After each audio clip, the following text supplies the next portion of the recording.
And welcome back to the Colour Cave, where we like to play with art stuff. My name is Jem, and today, as you can see, we are back in Pop Manga by Camilla de Erico, and we are going to tackle something that I've never actually coloured before, and that is this leather sort of saddlery. Is that the right word? So I thought we could carry on with that at your request and your wishes from the last video, and maybe add a little bit of sparkle to some of the other elements too, and that will leave a final video, and I will show you how to do a watery background in that last video. So let's get down to business. We are sticking with Prismacolor pencils today, keeping these all the same, and we're going to do some work on this little narwhal. To show you the reasons that I've made choices for certain things, first of all I want to show you my colour wheel here. It goes a long way to explaining things. I do sell colour wheels in the stash shop, so if you would like one of these you can head to the website. This is it here, and pick up one of these because they're really handy dandy to have, and they're not expensive. So if we look at our narwhal colour, which is predominantly purple, so we're kind of in the middle here. We're heading towards those sort of bluish purples rather than the red purples, which I explained in the last video. So if I come directly across here, if I follow my arrow, you can see that's putting the other side into sort of oranges, and we're closer to yellow than red here. So that's going to be the basis for my colour choices for the actual saddlery. But what it also lets me do as well is sometimes it's good to use an opposite colour in the colour wheel for a shadow colour. So it means that we can use purple, a dark purple, for some of the shadows, because there's lots of little nooks and crannies here. So just to get us started, let me move this out of the way and show you the colours that I've picked out really quickly. Okay, so first of all, my first colour choice is actually one of my favourite pencils in this set, and that is Goldenrod, which is PC1034, and mine's looking a wee bit sad.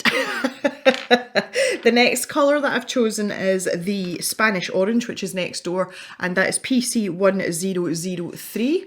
There it is there. And I also have Light Umber, which is this one here, and that is PC941. Okay, so I have two potential choices here as well for the shadow colour that I was just talking about. I think I've already made my mind up, honestly. It was either going to be the Dioxazine Purple Hue, which is PC132, which is this pencil here, or it was going to be its next door neighbour. If this wasn't dark enough, I was going to use Black Grape, which is PC996. So I am going to keep both of these pencils to hand. I'm not sure which one I'm actually going to use. Okay, so do you know there's one of these ones where I'm not really sure where to start? I'm going to start with his collar because I think that's probably the easiest part for me. I'm going to get a little pencil extender for my Goldenrod here as well. I did talk about these pencil extenders in the first video we did here, so if you're curious about that, even just click onto it to click onto the link in the description. Get that tightened up. Okay. I'm not even sure what colour I'm going to do this lead. So the first thing that I am going to do is just take this Goldenrod, and I'm going to cover all the bits that I think look leathery. So I'm assuming that these kind of like brackets and things is going to be more like metal work, and I think I would like to use some metallic paint for that, but we will come to that later. I say this is actually something that I've never really coloured. Now I don't want this to be shiny, but we do want to have some sort of contour type efforts here. So again, there's a bump there, and that's where the lightest part was. So if I just use my Spanish Orange on either side. I'm enjoying the fact that this is kind of like a little journey for us all today. It's not just for you guys, it's for me too. Okay, so let's start in here, because this is going to be fairly dark in here. One would assume. I'm just going to put a light layer of that umber over that whole section, and then go back to my Spanish Orange and kind of work over the top. Yeah, okay. Yeah, that's working quite well. And then the Goldenrod in this middle part here. I say I don't actually want a highlight at any point because it's technically leather is not a shiny object. So Spanish Orange in the middle here, and more to this side, and then Goldenrod, then back to that Spanish Orange in this middle part here. Okay, I'm deliberately, when I'm using this umber colour, I'm deliberately using a sort of quite a spasmodic movement with my hand, and it's so that I can get some sort of texture in. I don't want this smooth. Again, I just don't think it would be smooth, so I'm not being particularly tidy or careful there, and it's given me a kind of like a weathered look, which is exactly what I'm after. So I think for this rope here, this could get really complicated really quickly. I think I'm going to skip the Spanish orange, and I'm just going to go straight in and put a layer of the goldenrod down. And I'm going to lean quite heavily with that as well. And I'm going to take it all the way down here. Such a lovely colour when you see it next to the other colours as well. Okay, if we stop that there. And then I'm just going to take this umber colour and I'm just going to run that down one side, and it's just to give the feeling that that rope is cylindrical. So if I use this on the outside edge, and I'm pressing quite hard here, maybe a little bit in down at the bottom there where our horn is. Yep, okay. Sometimes it's best not to complicate things, like there's no need to. Okay, so in round our hand here, where this is kind of like coiled round, that might be a little bit darker, one would imagine. But we can deal with that, that's not a problem. Just put a wee bit of an accent on that corner there as well. There we are, that was pretty straightforward, but it's just giving us a nice amount of detail. Right, okay, back up to this collar then. So we're going to go into this side now. I'm assuming that's going to be a buckle, and I'm going to take that one isn't, even though it probably is. Okay, that doesn't go so well. That's definitely a buckle. A little bit more in the way of the goldenrod and the umber. And then we'll just add a little bit more. Oh, that was a bit heavy. That was a mistake. Like, that was an out and out mistake. But do you know what? Adds character, it's okay. Right, okay, I'm now going to take my dioxazine purple, and we're just going to see how this goes. So I'm imagining some shadow in there. Beautiful. And maybe next to these buckles as well, although not anything particularly spectacular. So I'm kind of going easy here. So any places where I think there just might be a little bit of shadow. And this part around here, there's every chance that that's going to be really dark. So I'm just going to go for it. There we go. Pretty good. Right, I'm quite happy with that then, and I'm happy to use the dioxazine purple, so I'm going to put the black grape away. I'm not going to need that. Okay, so on to more complicated parts now. I think, weirdly, the part that I was talking about last time was this ladder part, and I think that's where I want to start, and I've got no idea why.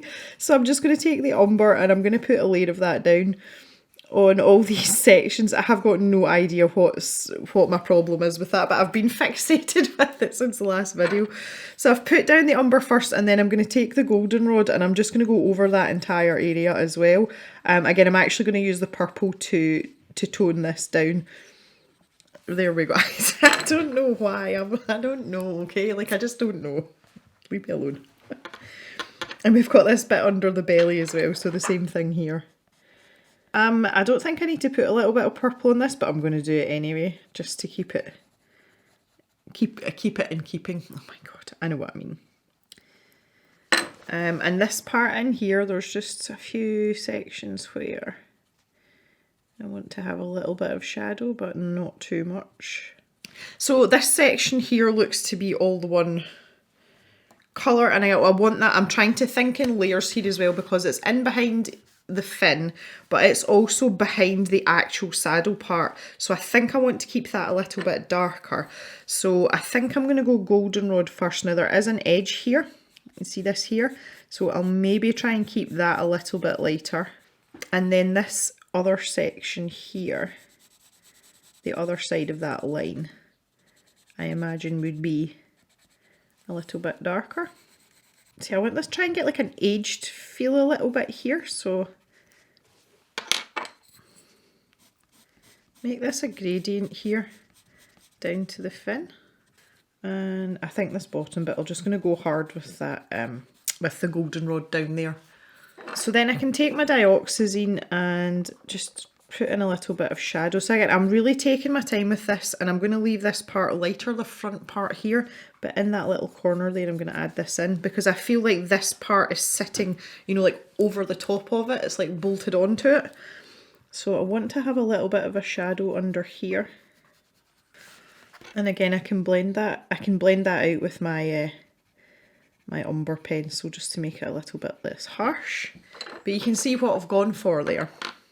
And now I've got this little part in here as well, which just pop a little bit in. So I'm not pressing hard with that purple pencil. And the advantage is as well with these Prismacolors, we can blend out really easily. So if you want to go back to your umber pencil, you can do that, and it's fairly good going. I've got the same down here, just under the flipper. I nearly said the wing there. I suppose they're just water wings, aren't they? There's so many bits to this. Okay, this part in here is dark, so I'm just going to go umber. Because this is like the inside loop that's holding my ladder part that I keep going on about. And I'm going to take that dioxazine purple, and I'm more or less going to go over the top of that. So make that really dark in there. And then I can take the umber on this front part. And with my goldenrod, just put a little splodge of that on the bottom edge. And again, I'm going to run that purple pencil down this side here to show that that's tucked in. Oh, that's worked quite well. Right, okay, good. We are getting somewhere. So this section here I feel is going to be a little bit more like the collar, so I'm going to reintroduce the Spanish orange, and that is going to go first. And again, I'm just taking this a section at a time. So kind of the same method as before. And my goldenrod here. And then just this area here is quite pale, so I'm going to go back over that with the Spanish yellow. Just fill that in a little bit. Okay. I've decided that these crisscross sections are going to be like upholstered, and I'm going to have them a slightly different colour, so we'll deal with that in just a minute. But these little sections here, see, that might be darker there.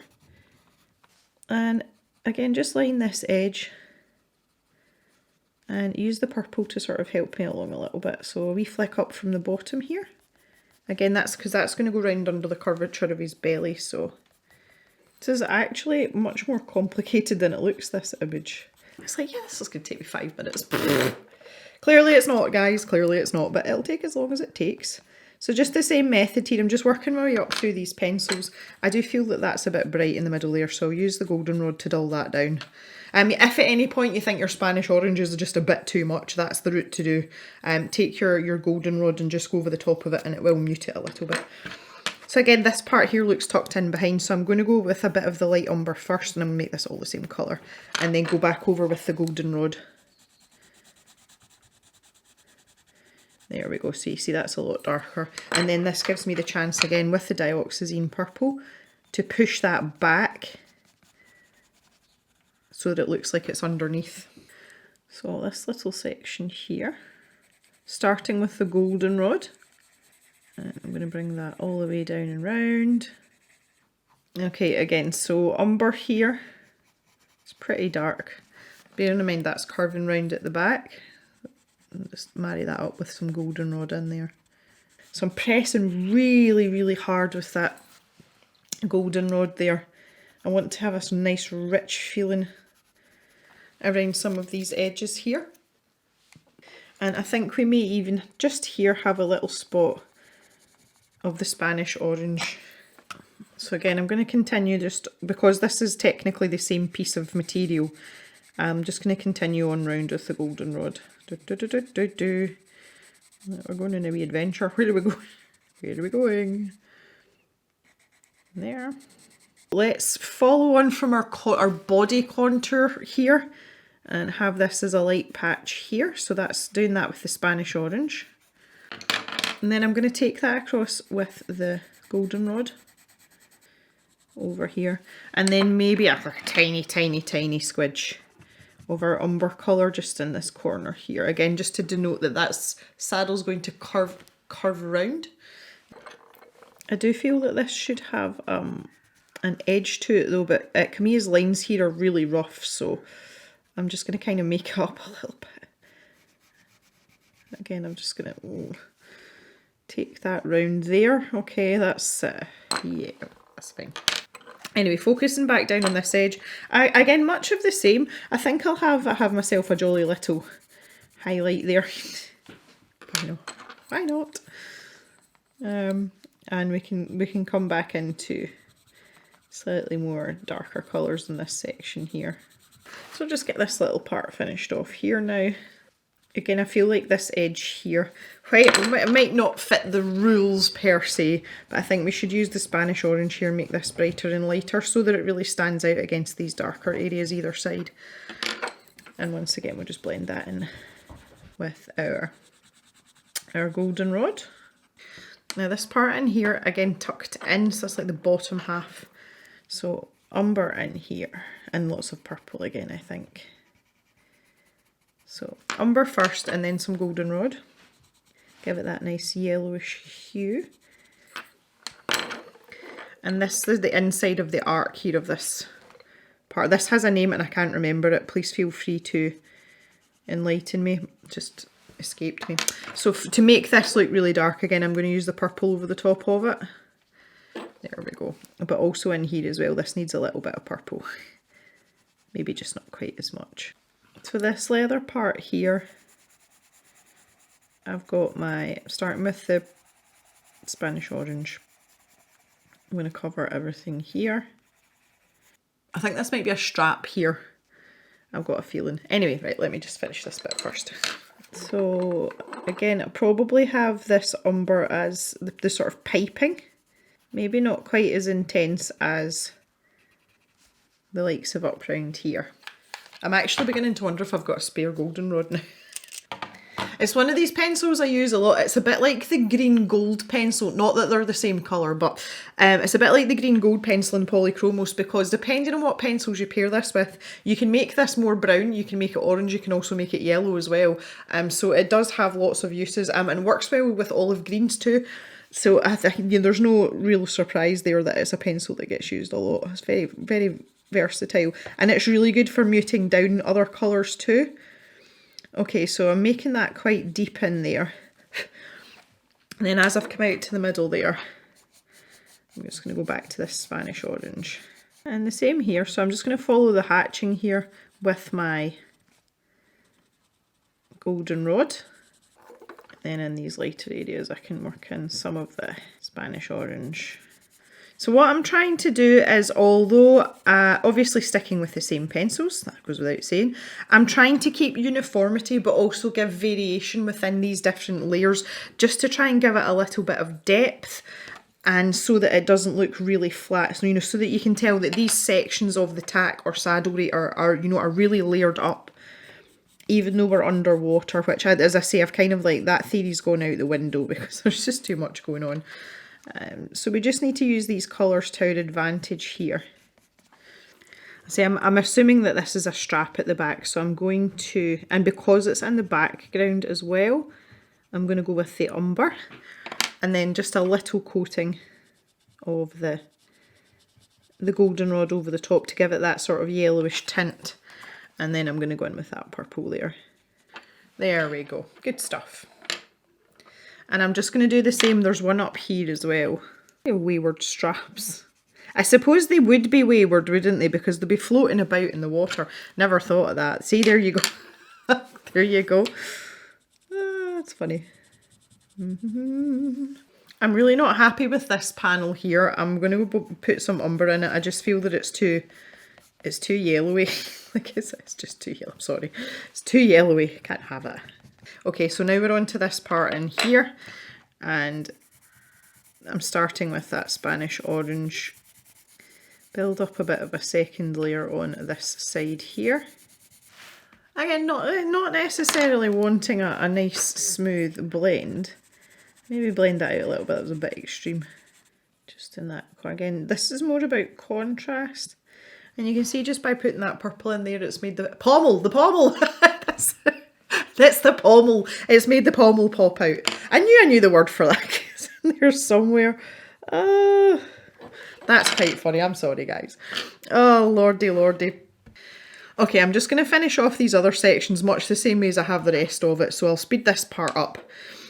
I'm just using the same pencils, nothing different, and then we'll do a little bit of upholstery and then we'll tackle these little tail things.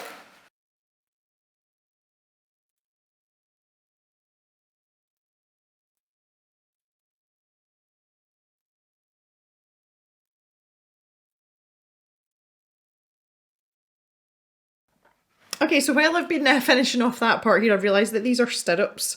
I'm not sure if or why you would need stirrups underwater, but I suppose you still need to keep your feet steady, don't you? Honestly, see this picture, it's thrown up all sorts of questions, it really has. But there you go, you can see that that's complementing the purples quite well. That was the plan, and that's why we have colour theory. I want to pick out an orange colour now, and again, I'll just show you very quickly with this colour wheel. If we look at our original situation here, if we have purple at the top here and we follow the split complementary, that puts us into yellow and it also puts us into orange. So we're kind of sticking with the same thing here. So I don't need a super offensive orange. Or maybe I do. I was thinking probably the Cadmium Orange Hue, which is PC118. So I'm going to grab that and see how that goes. And what I want to do is mix a little bit of this goldenrod. So I'm going to demonstrate here. So I've got a layer of goldenrod down there. And then taking this orange pencil, I'm just going to build on top of that. And when I get to the corners here of each section, I'm going to really build up more of the orange. And then I can go back over this with the goldenrod. So you can see there that there's a little bit of definition and a little bit of warmth in these upholstered sections, but we're not taking away too much from the overall colour scheme. But there's enough subtlety there to show that there's been something a little bit different going on. And on this back side here, I'll probably make this orange a lot darker. So let's see if we can build up some layers there. And this is an instance where I'm actually using the goldenrod to tone down the orange so that it isn't really bright and vibrant. Okay, we've got this bit across the back here. So just again, the same technique. We're not doing anything unusual here. You can use as much or as little of this orange as you please. I think that's all really down to aesthetics, to be honest. There's nothing really that technical. It depends on how orange you want it to look, you know. Right, we've got these little tail caps as well, which I just think they're freaking adorable. I want to try and keep this simple, so I'm going to go back to my Spanish orange and I'm going to cover the entire thing. I feel like these would be super fancy. Well, they are super. Look at them, they do look super fancy. But yeah, just, oh, I don't really know. So I'm only going to use a little bit of goldenrod here and there, like maybe in there and maybe down here, because I do want to touch these up with some metallic paint, which is the last thing that we're going to do today, just to get some of those little features to pop out. Oh wow, we're looking fancy. As I say, the next step is I'm just going to go and grab some watercolour paint. Alright, so now the fun bit. We're just going to add some sparkle. So for this, I have decided to bring out my Julia K Art Studio watercolours. Most of you will know that Julia is a very good friend of the cave, and I have a tin specifically of her metallic colours. So that's what we're going to use to put some accents on this. So in addition to that, I'm using the Sea White synthetic range of brushes that I sell in the stash shop. Really easy to work with, really reliable, cheap brushes, perfect for this. I got on great with them, so that's what we're going to get on with. Okay, so first thing I'm going to do is wet these in the vicinity, because you have to let the metallic pigments start to do their thing. The colour I have picked for the saddle bits and pieces is Ginny, which is this one here. If I tilt it in the light a little bit, you'll be able to see. So we're going to start with that. Load up the brush. So it's a number 2 round I'm using, so quite a small brush, but we've got small areas to get into here, so that's kind of important. So I'm going to start up here, and I want to actually make this sort of gold piping. So with the paint here, I'm using it in quite concentrated dilutions. almost, it's almost paste-like, and it's just so that I get a nice opaque. If you have metallic pens, like gel pens or anything like that, that would work really well here too. Obviously you don't have to use paint. Some people like the metallic Posca pens as well. I'm not so keen on them because I don't seem to be able to get them consistent. You know, I'm very good at making mistakes with those, and my hand isn't steady enough, which sounds ridiculous, but I think I'm just more used to a paintbrush, honestly. It's like fine liners. I'm not very good with fine liners. I'm actually better with brushes. I don't know whether it's just because I've got more room for manoeuvre, or I don't know. Maybe just because I've had more practice with brushes, maybe. Round and down. So obviously just now this isn't going to look like much, but once it's dry I can tilt it in the light and you'll be able to see the light catching everything. That's the idea. So we've got the stirrups as well. So I'm just going to keep this all the same. I'm not going to complicate things. I really like adding metallic finishes to pictures like this as well. I always think it just adds a little bit of interest, especially when it's a fun picture. So on a first glance, this just sort of blends in with the colours that we've been using, which I actually kind of like. So it's like covert shiny bits, and it's only when you actually tilt the paper you're like, oh, hang on a minute here. And Julia's paint's lovely for stuff like this. If I tilt that in the light, you can see that they're just that catching the light a little bit there. And I mean, I love stuff like that. That just makes me really happy. Okay, so we're not quite finished with the paint yet. I'm just going to do a few finishing touches while we're here. And the first thing I want to do is we're going to sort out a colour for our narwhal's horn, which I am super excited about. I do think that there's a colour here called Hannah, and Hannah is a purple with a pink shimmer. So I may have to build up a couple of layers of this because it's a bit more delicate than the pigment we've been using. So there's a lot of narwhal horn to get through here. I think I want to start at the top. I'm trying to be as precise as possible. I'm also remembering where the where these hatching lines in, because I think I'm going to put them back in with a fine liner. They might pop back through. We'll see. This paint is going a long way. Oh, I've got a hair attached to the end of my brush. Oh no. It's probably a pippy hair. Even I know that. It's probably a pippy hair.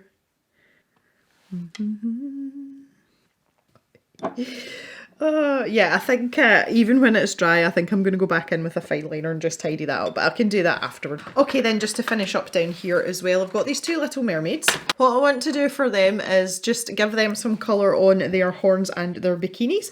For our little blue-haired friend here, I think I'm going to give her a yellowish green colour. So I've got Spira here, which is a green background, and it has gold in it. So I'll probably have to do the same here, in that I'll have to draw in the details of the horn again. So just same brush and everything. I think I'm going to give her a pink bikini. So I've got Uni here, which is pink sparkly. See, this is really just for a bit of fun. It's not, just to make it a little bit more interesting. So that's her, she's all sorted. And our friend next door here. For her tail colour, for her horn colour, I'm going to use Friedolf, which is a lovely turquoisey colour. Try not to put my hand in the other one. With some sparkle in it. There we go. And we're going to give her a blue bikini. Give her a dark blue bikini. And that is us, folks. We are done for today. And you can see we've come on beautifully here. If I tilt the page now, you can see that shimmer in the narwhal horn as well.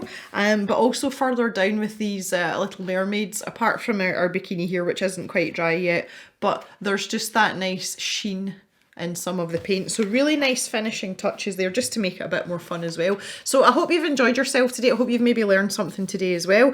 I've had great fun. This is so random for me. It's not something that I would normally colour, and I'm really enjoying the bright colours, but also this sort of learning experience with the leather, with the saddlery here. This has been a thing for me today as well.